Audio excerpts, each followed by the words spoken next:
This is the Lone Crater YouTube. We hope this video helps. In this video, I will explain how to play Solitaire better.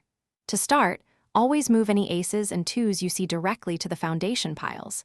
This clears space and helps build up your suits. Next, focus on turning over face-down cards in the main tableau columns. Revealing these hidden cards is crucial for uncovering new moves and advancing your game. When an entire column is empty, try to fill it with a king to open up the most possibilities.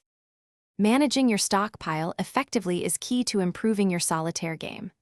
Only draw new cards from the stock when you're completely out of other moves on the tableau. When you do draw, think carefully about which cards to play. Sometimes, holding a card in the stock for a later, more strategic move is better than playing it immediately.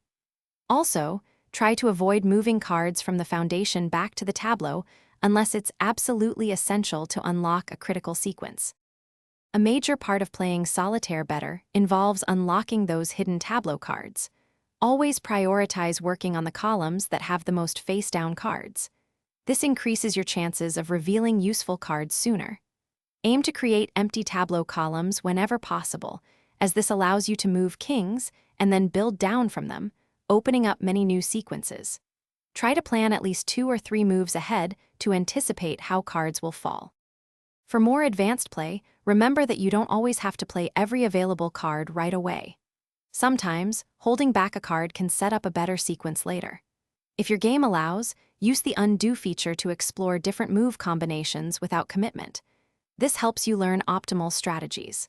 Finally, consistent practice is invaluable.